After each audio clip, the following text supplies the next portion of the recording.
Hello and welcome to Faultlines. I'm your host Shahzad Raza. In first leg of his tour to 4 nations, Prime Minister Shehbaz Sharif has reached Istanbul, where he had a meeting with Turkish leader Tayyip Erdogan, along with the Prime Minister, Field Marshal General Sayyid Asim Munir, Foreign Minister Sardar, Information Minister Ataullah Tarar, Tariq Fatmi, and other senior leaders are accompanying the Prime Minister.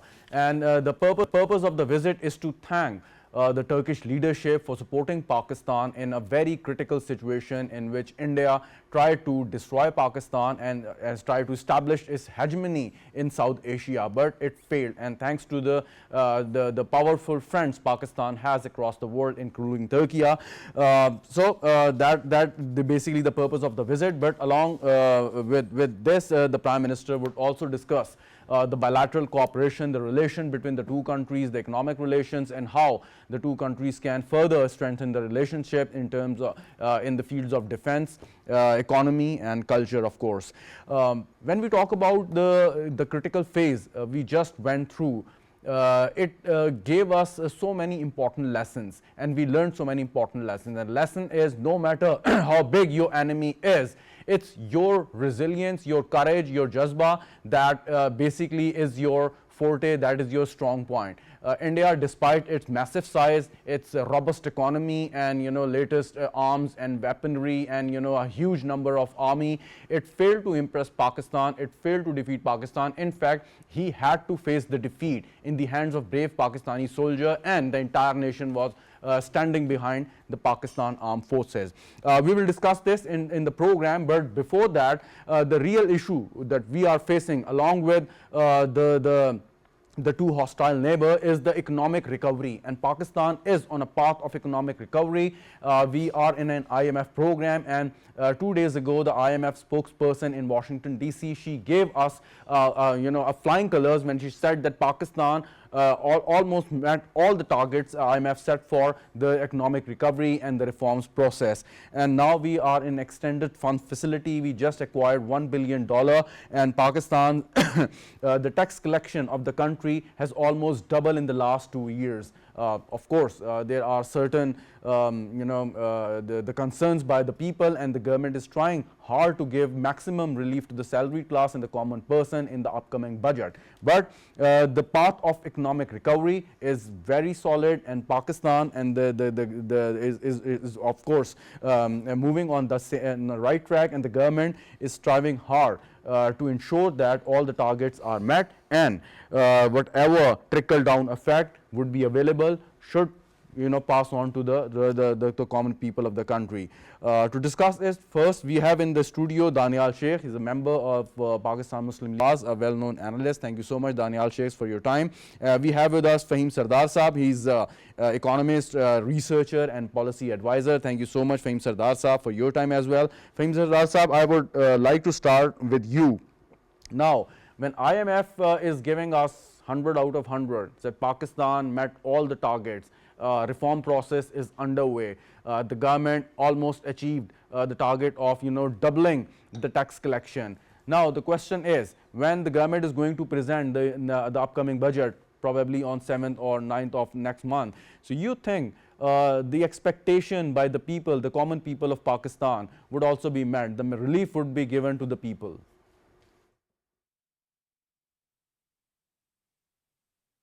Sir, can you hear me?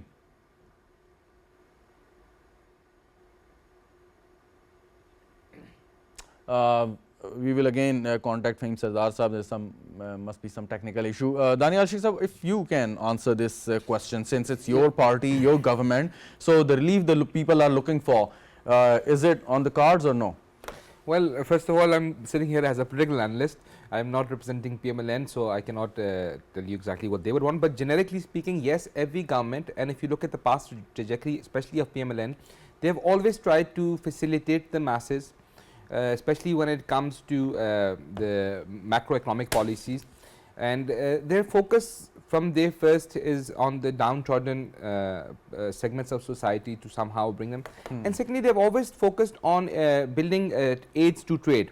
For example, if you go back in history, when Nawaz Sharif came up with the idea of building a motorway to connect Islamabad with Lahore, there was a lot of criticism on it. But now today, if you look at it, Like I'll give you an example. Sargodha is one of the biggest citrus producing zone in Asia. Now the citrus being produced there, thanks to the motorway, reaches the Islamabad airport or the Lahore airport or even the Karachi seaport much quicker than had the motorway not been there. So similarly, they have always believed in facilitating the businessman, facilitating the agriculturalist. Right. But having said that, see, right now there are a lot of constraints, especially this war that recently just took place. It has further put pressure on the economy of Pakistan. Secondly, there was a huge gap in the tax net. There were a lot of people outside the tax net. The government has they've tried to bring a lot more people in the tax net. Having said that, yes, I do believe that they will try their best, their level best. They will try their level best, of course. And Fahim Sardar has joined us again. Fahim Sahab, can you hear me? Gee, I can. Can you hear me? Sorry for the disconnection. No, it's all right. Thank you so much for your time. First of all, there are several questions in my mind, but first question, the economic outlook, what exactly you are looking for in the months and a couple of years to come? Shahzad, there's a point that I think you would know, everyone else would know, but I would just like to highlight it. Pakistan just crossed the $400 billion GDP economy. So that was a huge milestone for Pakistan. So we're standing at close to 411 billion. So that goes to show a clear trajectory of the economy. Being very specific to what you said, when we talk about the actions taken by the government in the previous, let's say, 1 to 2 years, it was towards stabilization. And I was able to catch a part of your question previously about IMF. Can I take that into the answer as well, Shahzad? Sure, you can. Sure. Sure. So when the IMF says that we have fulfilled all the parameters, that means we were following the program quite strenuously and quite carefully. So that means everything that we did, or most of the things that we did, there might have been some slippages. They have been successful. We have been successful, and we have been able to manage the economy. The government has been able to manage the economy in a manner where you can stabilize the structures, but you also ensure growth. Now, I want to circle back to the first point I made. We just crossed $400 billion in GDP. That's the first time in Pakistan's history. It's a little delayed, but we got there. So, I mean, the trajectory, to re-answer your question, the trajectory is positive. As soon as we can stabilize it further, then we need to start thinking of accelerating. That is absolutely fine, Fahim Sardar Saab, but normally these fancy figures, they don't impress the common people on the street. For instance, the stock market is, breaking record after record every passing day, and you just mentioned and rightly pointed out that our economy crossed the milestone $400 billion.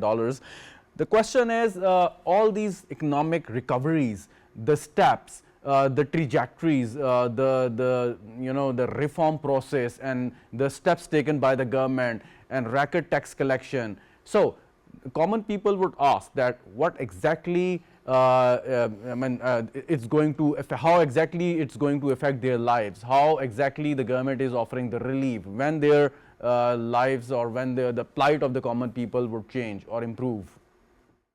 Thank you for bringing that in, Shahzad. The common person is not really concerned about IMF. Let me be very frank. The common person is not really concerned about the U.S. dollar parity rate at where it trades at the moment.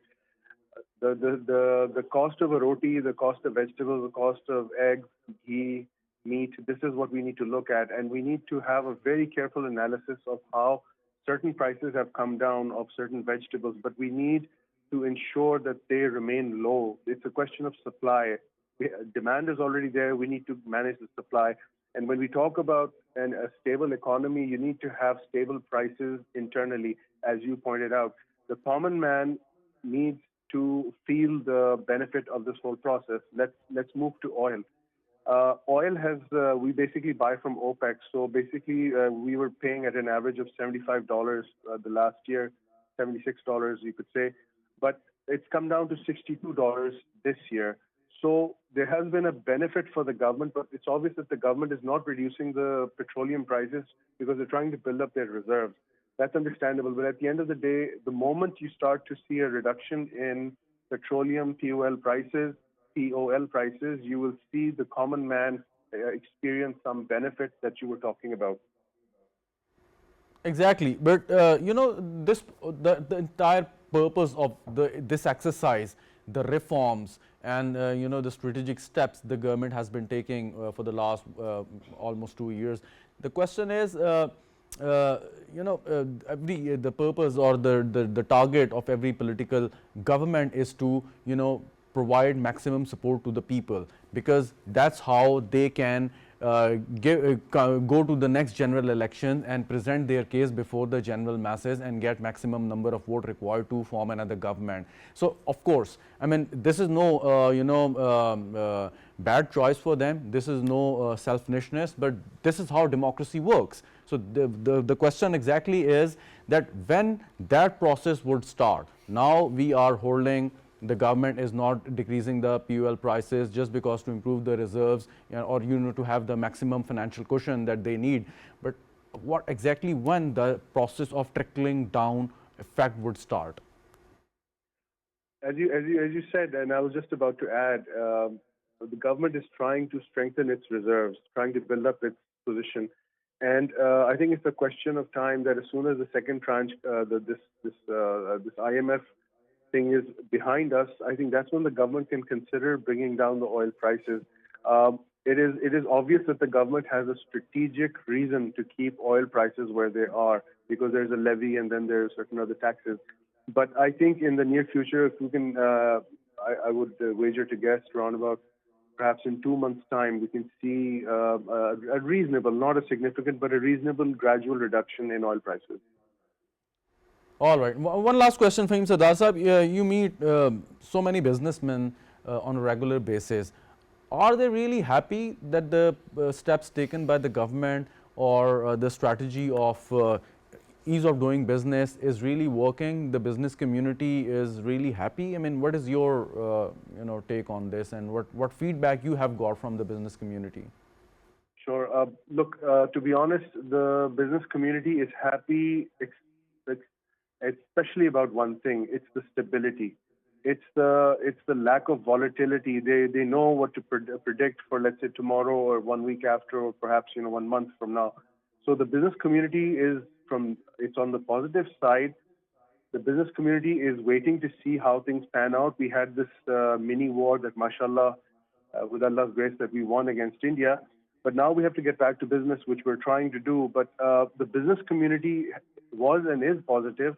They are waiting to see, and I'll be very frank here, they're waiting to see how predictable these elements can be. For example, interest rates, the dollar-rupee parity, the liquidity availability, and the inflow into the markets. Exactly. Thank you so much, Fahim Sardar Sahab, for your time. Danial Sheikh Sahab, this community was asking the government for a long time to reduce the interest rate so that the circulation of money should once again start, and the people who had their money deposited in the bank, they should get those money out and invest in some productive business activity.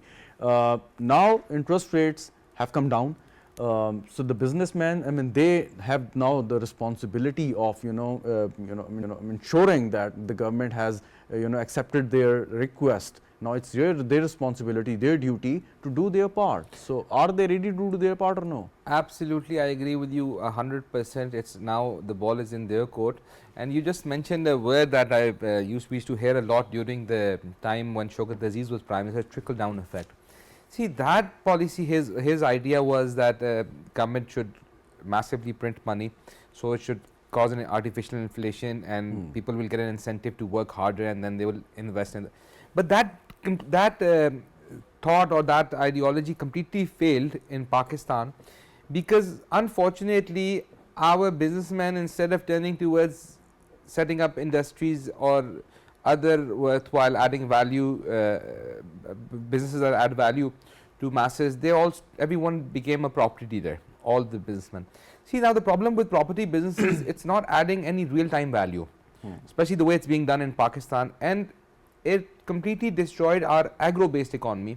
Because me coming from rural part of Pakistan, I can tell you that all our small farmers, they stopped doing their agriculture and they started selling their lands, few marlas for millions of rupees. So Easy money. easy money. Now your question, I think the only way forward is which the government is focusing on, which is CPAC. Once this trade route opens up for Pakistan, it's going to open many avenues for industries to be set up, some in collaboration with the Chinese government, some on our own. Until and unless we get our fair share of exports to a revival of our industries, I don't see a long-term economic solution to the current problem, because unless it's a global village, unless and until you're adding value. See, for the past 2 decades, the entire Pakistan economy was relying on property business, which as a layman I can tell you it's no real-time business, or it's not adding any value. But the people, but the people who are associated with the real estate sector or the property business, they are in fact as of today asking the government to give them the relief, to withdraw the taxes which imposed over the period of time.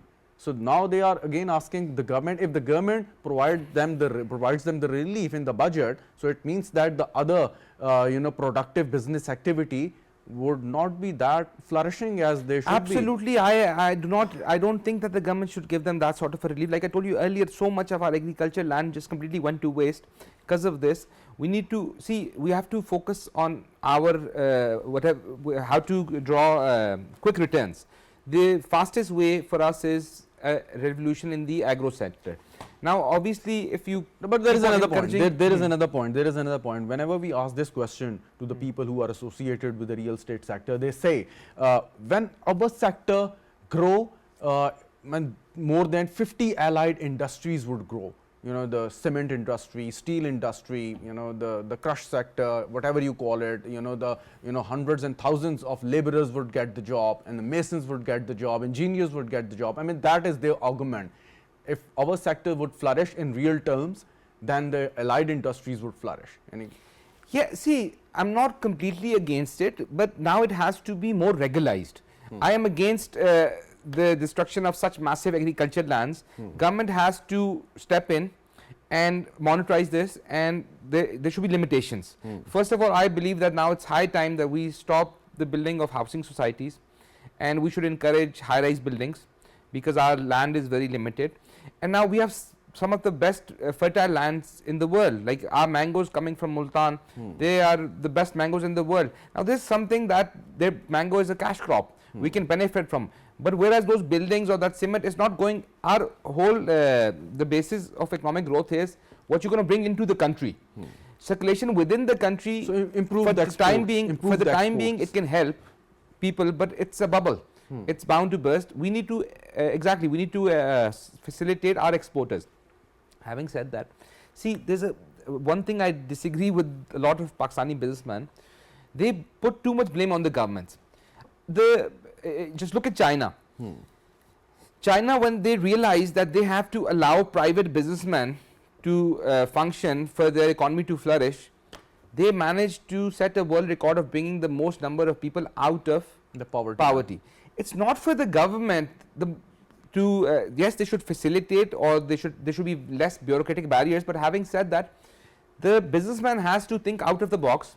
Like if you look at the example of America, today whatever America is, it's because of those 20 businessmen who were so passionate about their businesses and their ideas and the execution of their ideas, that today whatever America is economically is because of them. There's this example I often quote. There was this farmer in America, he was so much in love with his profession and the corn that he used to grow, that when some of it would sell, some of it would go waste. He would feel that pain, and because of that, it was so thought-provoking for him that he came up with the idea of cornflakes, which today is a household brand. So unless and until our businessmen think outside the box and go for take new initiatives, now the property business, even world over, it's almost drying out. There was earlier people made fortunes in it, but now people are going towards businessmen are going towards technology, they're going towards other. So we've got a huge population. We can definitely put them to use. Like even labor in China today is much more expensive than it was a few decades ago, or even a few years ago. Similarly, the Western world. So unless and until we do something like this, we cannot economically prosper. We have to think outside the box. Right. We have to come up with new ideas. We have to come up with new exports. And that's the only way forward. We don't live in a very, congenial environment or in a friendly neighborhood. I mean, we just saw massive, sort of tension with one of our neighbors, and of course, thanks to Almighty and our brave soldiers and the entire nation, that we managed to defeat the much bigger and much larger enemy. But again, we don't you think that when Mr. Ahsan Iqbal, the Minister for Planning, when he said that there is an important need to increase the defense spending, we need to be prepared just because there is a very hostile neighbor on the eastern side. So you think that while managing the budget, increasing the defense spending, so the government has to take very cautious step, providing relief to the people as well. Most certainly, see, there's this famous saying that you cannot change your neighbors. So most certainly for the past 70 years, this neighbor of ours has not accepted us as a sovereign entity, and unfortunately, like you said, we have to live with them. And this attack is not something new. Exactly. I just want to interrupt you right here, Danial Sheikh Saab. We have Dr. Khaqan Hassan Najeeb with us. Thank you so much, Dr. Saab, for joining us on the show. The question is, I mean, you always support IMF program, and in the process, the reforms and the steps all taken by the government. Now, IMF recently stated that the Pakistan is perfectly right on the track. Pakistan has almost completed all the targets set by the fund, and of course, IMF just gave us $1 billion. So the question is, I just asked for him, Sardar Sahab, as well, the trickle down effect, the fruits of all those reforms, the strict measures taken over the last few years, going into the IMF program, and asking people to wait and to sacrifice for the larger national interest. So what exactly is your prediction when the time would come that the people would start reaping the fruits of all the sacrifices they made over the past several years?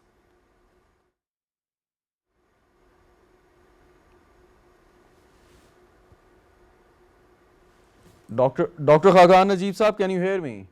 Yeah, I can hear you very well. Sir, thank you so much for joining the show. My question is that now we are successfully completing the IMF program. So the fruits of the economic recovery, the reforms, and rendering all these sacrifices over the last several years by the people, what exactly is your prediction when the time would come that the people would start harvesting the fruits of all those sacrifices and the good steps being taken? So, Shahzad, you and I, whenever we've spoken, I've always said over the last 1.5 years that it's prudent policy making for Pakistan to stick with the IMF. And some of the fruits you have to think about in this way. You have had a current account challenge, which is largely settled in the short run, which means that you have nearly a current account surplus this year. Your reserves build up consequently has been now from $3.5 billion, many months ago to nearly $13 billion, and you hope to end the year above $13 billion. That's this fiscal year, which ends in June. And thirdly, what you've seen is fiscal consolidation, which means that you've been able to reduce the deficit that you run, and consequently, the biggest fruit that the people have already seen is in terms of the inflation, which has gone down. So there is a disinflationary trend in the country.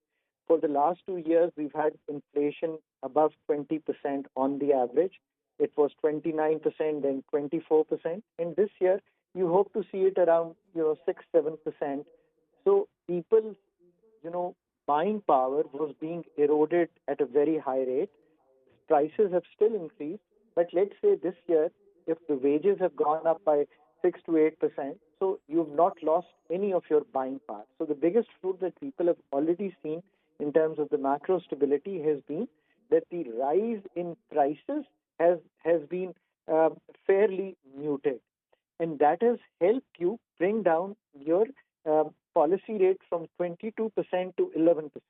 So assume that you were going to buy a car and you were going to borrow 100,000 rupees just as an example, that would mean that previously you would be paying 22,000 rupees a year on it.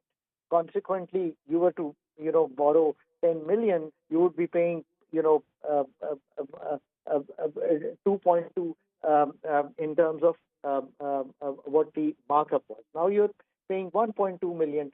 So if you've saved that million rupees, you are able to do more things with it. You're able to actually buy that car. But as a manufacturer, your margins become better when your cost of capital goes down. So, one, inflation; two, your cost of capital going down. You, as a citizen, can now get loan at a much cheaper rate, so you can use it. A manufacturer gets it at a cheaper Exactly. rate, so his businesses True. become.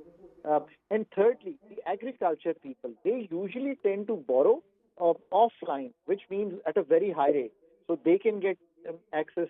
These are the benefits that have already accrued. And lastly, what you've seen is that the rupee, after finding its right value, has hovered around 280 because the market has been liquid and state banks been actually able to buy from the interbank. So look at what has the IMF engagement given you. But having said that, now is the time for the government to actually do a budget which is very transformational in nature and pass more benefit to the citizens, manufacturers, and create a vertical and horizontal equity in terms of the taxation. I think that's where the country stands.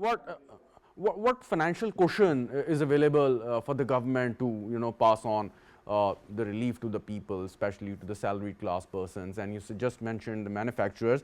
I was talking to Mr. Daniel Sheikh. He's in the studio. He said normally the business community in the past, we have seen that they were more interested in the real estate sector, in the property sector, because it's easy money. But what we have seen that it wasn't adding any real value to the economy. So how can the government encourage the business community to invest or think of something which would really add value to improve our exports and get the foreign exchange back to the country? So that's a truly good question, Shahzad. So if we were to think about a budget strategy paper, this is how I would think. One, the government should try and cut its expenditure or show an expenditure reform, whether that's in terms of targeting of subsidies, whether it's not doing and spending on the tasks that are, with the provincial government. You already have a cushion, and the cushion exists where the markup that you budgeted for FY25 was 9,800 billion rupees. The state is the biggest borrower. Next year, you're going to be, using about 8,600 billion rupees in terms of markup. So imagine the kind of savings that are coming there. Then, the pension reform, we push more on the pension reform in this time. We push for lesser divisions than 43 divisions. So there's a lot that can be done on the expenditure side. And one really hopes development expenditure better focused. If you create that kind of cushion from the expenditure side, then meaningfully on Shahzad's salary, I think on most of the brackets, barring the higher end brackets, 2 to 3% of tax relief should come in every bracket. Also, let's say if I was an earner and I was only earning 50,000, I would be paying no tax. That's not enough anymore. I think the bracket where tax start in Pakistan should be taken to 100,000 or 75,000. So those are the kind of relief. And on manufacturing, particularly, just one thing, we had put a super tax, which is 10%. I think time has come where we need to start reducing it, maybe 8% this year, 6% next, and then in the ensuing years we can take it away. So that all would send a good signal. One last question, Dr. Saab, since you've been dealing with the IMF and other international financial institution for a long time, there was a move by India to block or to choke our funding through IMF and other institutions. And in fact, when IMF spokesperson was addressing a press conference, and there were so many questions by the Indian journalist, and targeting Pakistan, hurling allegations Pakistan, asking question like this: what safeguards available for the IMF to ensure that Pakistan would not use that money for military build-up or any other purpose? So is it by any means possible for a country to get the program of another country suspended just because it has some economic clout or good diplomatic relation? I'm really glad you asked this. So first, when this was happening, I had verified that Pakistan has successfully reached a staff level agreement. I've seen most of our indicators. We've been able to meet the quantitative targets, the indicative targets, and the structural benchmark. Two, when we go to the board, so India has a 2.7% share in the overall scheme of things. They have one rep, the executive director, who represents 4 countries, I think Nepal, Sri Lanka, and one more country. So by no means can they do that.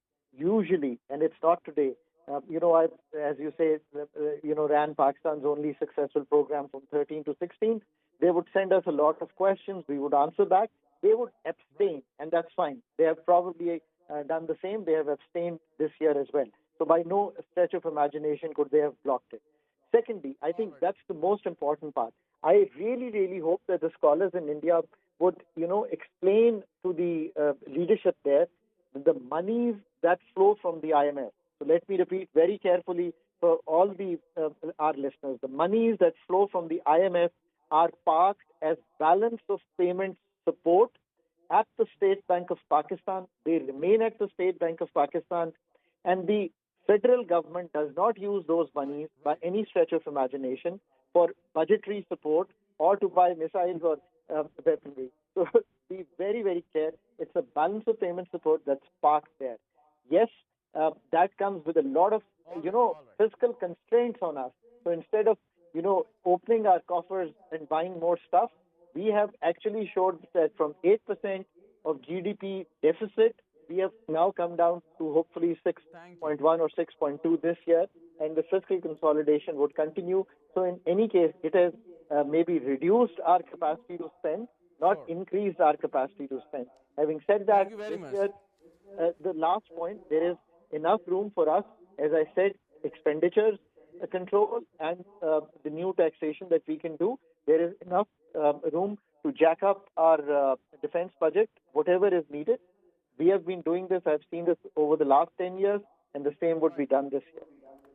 Thank you very much, Dr. Khaqan Hasan Najeeb, for your valuable thoughts. And now we're being joined by Admiral retired Faisal Ali Shah Saab, defense analyst. Thank you so much, Admiral Saab, for joining us. Can you just wait for a while? I'll ask one question from Daniel Sheikh Saab. He's in the studio with us. Daniel Saab, now India would go to any level to hurt Pakistan. As I just asked one question to Dr. Khaqan Hasan Najeeb, that they try to block our the IMF program and the kind of questions they were asking to the IMF officials. So you think that the war we won, they would just tolerate the humiliation they faced right in front of the world, or they would go for any level to hurt the Pakistani nation, to hurt Pakistan, or to hurt our national interests?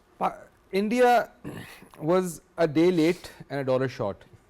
The whole narrative that they built, yes, when the war on terror started, there was a perception globally that terrorism had something to do with Islam, and they thought that this false narrative of theirs will sell. But over the passage of time, the world has realized that terrorism has no religion. It's basically a mindset. It could be a Hindu, a Sikh, a Christian. We're seeing a lot of Jewish terrorism in the world right now. So a terrorist can be from any religion. It doesn't have to do, it's a mentality. So that idea that they were trying to sell to the world didn't work. Secondly, yes, they thought that we are going to, we're, God forbid, at a brink of an economic meltdown. See, one thing that in Pakistan has proven right from its inception, that Pakistan is divinely protected. B, its resilience is just beyond imagination. And sometimes I feel like Pakistan is like that unthanked father who has done so much for the family, who all their life they kept everyone safe, tried to keep every child give them comforts, but yet nobody took the time to thank that father. Na? So Pakistan, if we just look at the situation in India right now, on average 21 hate crimes against Muslims are being done. That's true. That's So true. our whole two nation theory and that Muslims needed a separate homeland, what bigger justification or what bigger of it being correct? At every occasion, the Every two-nation occasion. theory proved to be right. Exactly, you rightly pointed out. Admiral Saab, the same point which Daniel Sheikh Saab just mentioned, that after facing defeat from Pakistan, Indian government, the Modi Sarkar, they, went to a new law targeting Muslims with more force, and now they are targeting Sikh community as well. Closing the Kartarpur corridor, and there was so much hue and cry by the Sikh community. My question, would they stop here? Number one. And when we talk about, or the world talks about, a dialogue process or asking Pakistan, India to resolve the disputes while sitting on the table, is there any chance of peace in South Asia through dialogue, as far as India is there? Thank you very much, Shahzad, for having me in your program. I agree with the other panelists that India is hell-bent on creating chaos in the region. Actually, the fact is that they have not been able to overcome the embarrassment that they have suffered at the hands of Pakistan. And that has made them frustrated. So this frustration is leading them to different wrong directions, and you see that in every domain they suffered a defeat and a befitting response from Pakistan, and world is appreciative of that, and world acknowledges that Pakistan was very, very responsible, and it behaved as a very stable society. Not only the government or the military, but as a whole society was very mature and stable. So India is frustrated because India thought that it was a big brother of this region and net security provider in Indian Ocean region, and they have a blue water navy. So they were actually in different world, living in different world, and Pakistan has brought them to the reality. Now, when the world talks of dialogue between India and Pakistan, so India, when it required ceasefire, it agreed for the dialogue. But when the ceasefire happened, they returned to their same rhetoric that the talks would only be on terrorism and Pakistani side of Kashmir, which is their old rant.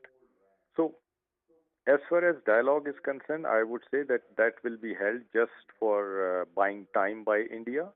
They needed ceasefire because they needed badly to reconstruct themselves, reorganize, replenish, and regain confidence against Pakistan. So that dialogue opportunity will only be used to gain time.